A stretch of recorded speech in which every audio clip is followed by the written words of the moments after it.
So I feel like the world tells us that it takes 30 days to create a new habit, 30 days of doing something that you don't want to do to make it stick. And if you can get past 30 days, you're in the clear, right? You're good. It's going to be a new habit of yours. So I kind of like implied that as well with alcoholism. Like I thought that once I got to 30 days, like I was going to be good. And I've even made videos like speaking about that, like just get to 30 days, you guys. It only takes 30 days. And after 30 days, you create a new habit and things won't be so hard.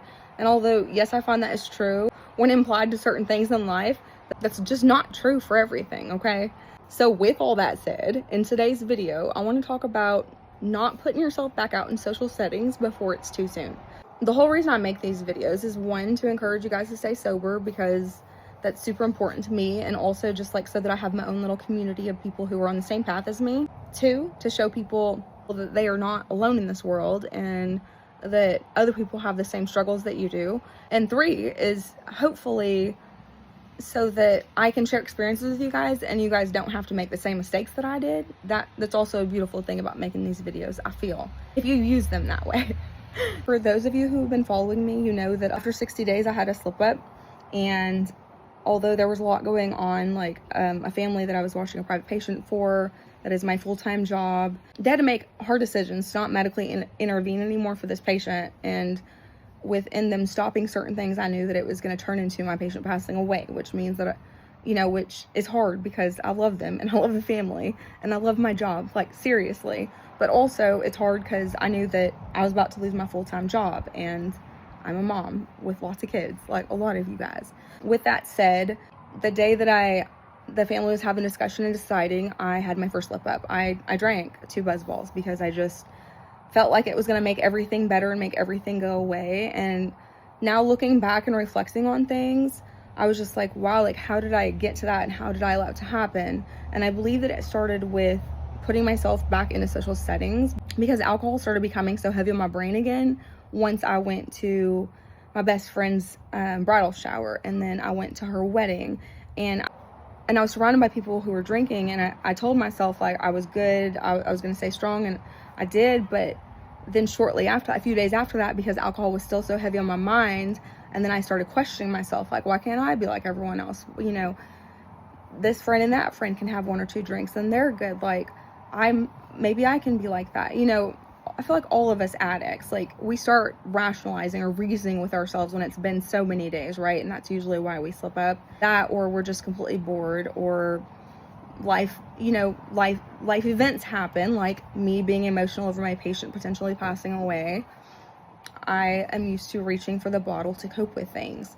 So I just want to be that little voice of reason for somebody who might, who's been sober and staying home because you don't want to slip up and you're really serious about your sobriety this time. So you're basically like secluding yourself, and then you put yourself back out into these situations to hang out with friends because you just miss everyone and you miss people. And I just worry about like if it's too soon. It wasn't really situations I felt like I could say no in it. I mean, it was my best friend's wedding, that's something that happens once in a lifetime. So I knew that if I didn't go, I'd end up regretting that. And I'm not saying it was because of her wedding that I slipped up on my sobriety. It has nothing to do with her wedding. It was simply about putting myself back into settings where everyone is drinking and having a good time, and it was okay for everyone else. And I just felt like I couldn't be a part of that, if that makes any sense. Like, I kept going into the bathroom and crying at her wedding. One, because her brothers look a lot like my late boyfriend who passed away, Steven, and they talk and act like him and laugh like him. So that was a little bit of a struggle. But also, I was crying because I hate that this is such a thing for me, and that I feel like I can't be a normal person.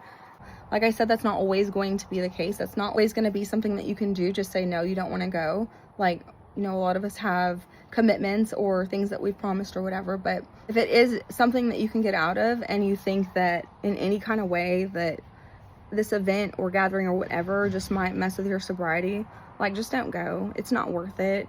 And try to find new friends. Like, I'm not saying to give up your friends. Like, I'm never going to give up my best friends. I love them so much. They are everything to me. They mean the world to me. But I've also learned to make new friends. One of my friendships that I've created over the last 10 years, I don't want to say is solely based around alcohol, but it doesn't change the fact that every single time we get together, we drink. Just every single time. Like, we have a good day, we celebrate, we drink. We have a bad day, let's have a drink or two. you know, we're just sitting down to have a discussion. Let's have a drink while we're doing it. Like, that has been my life for 10 years. So it's not silly for me to think that when I get with these friends that I'm not going to have these thoughts come back into my head. And your real true friends, and they really love you and they care about like your heart, they're not going to make you feel pressured because you can't go to certain things or you can't hang out with them because you're trying to be sober and stay on this sober journey. I don't know, just a little food for thought. I know it stinks. It does. It stinks so bad. There's so many days that I'm just like, why can't you just be normal, Jessica? Like, why is this an issue for you? Like, why can't you just hang out with your friends and not have alcohol in the back of your head just running in circles over and over and over again? Like, I hate that it is even a thing for me. I really wish I could go back to younger Jessica and just slap that first drink out of her hand. And I wish I never knew what addiction was, honestly. I really do. But if I hadn't gone through what I gone through, I wouldn't be here right now sharing my story and helping other people. So that's a positive that came out of it. Yeah, you guys know that I always try to take a negative and turn it into a positive. So you just literally witnessed me doing that myself. Just for anyone out there who's new in their sobriety, I really, really, really want to help you guys and let you learn through my mistakes. And I hope that this can sit with someone. And maybe if you're thinking that you're ready to go hang out with friends, maybe just not yet. Maybe give yourself just a little bit longer. I feel like I need a little bit longer to just know for sure 100% in my head, like, I'm good and I'm not going to mess up. At the end of the day, I'm doing this for me, and I'm doing this for my babies, and I'm doing this for God.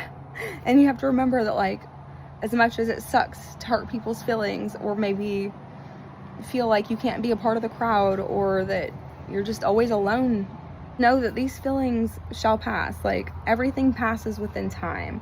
Like, anytime we're wanting to get a drink or anything, if we just give ourselves 5 minutes, usually those feelings can go away. Like, if you can just get through the next 5 minutes. I know that it really sucks, like, feeling so secluded and like you can't be a part of everyone, and I don't know, feeling lonely at times. Like, I feel just lonely. Like, I mean, I have my honey and I have my kids and I have things to keep me busy, but anyone who's an addict, like, you know what I'm talking about. Like, that bottle brings you quite a bit of comfort at the end of the night when you're sitting on the back porch by yourself. Like, you don't care to be alone in your own thoughts because you really don't want anyone to see how bad it is and what you're doing. So I think that just becomes a lot of, like, what we're used to. And I'm sharing this with you guys is because you just never know how God's going to work. Like, he is always going to give you what you need. I promise you. It might not be right there in the moment. It might not be that day that you're praying for it, but he's going to answer eventually, because our God's a loving God, and he's never going to just throw you into the ocean without a life vest. You know, he's always going to make a way for us. We just sometimes have to be patient enough and sometimes quiet enough and still enough to look around and find it. Because I feel like we as addicts, like, we're just so used to instant gratification, right? That's like why we've reached for the bottle or whatever drugs for so long. It's just a little food for thought. All right, guys, I'm gonna let you go. I once again got to go get babies from the bus, but I hope that you were all having an amazing day. I hope that you were all having a blessed day. Don't forget to love on your babies. Don't forget to love on your honey. Don't forget to compliment them today, every single one of them, unexpectedly, just for something small they did, and really, really mean it when you say it. Maybe do something nice for your babies or your honey today that was unexpected as well. Like, maybe make a nice dinner, or maybe give your honey a massage that he wasn't expecting, or maybe lay on the couch and watch a movie with your babies and rub them. Just do something that was unexpected, because little acts of kindness go a long way, and it does a lot for our hearts. We need something to fulfill us. We need something to keep our minds busy. So maybe focus on other people and do nice things for them, and then your mind will stay busy and things won't be so hard, and then you'll get that little bit of gratification because you're doing something good for the day. And also, don't forget at the end of the night to pat yourself on the back and remember that you made it through another day. You did it. You did it.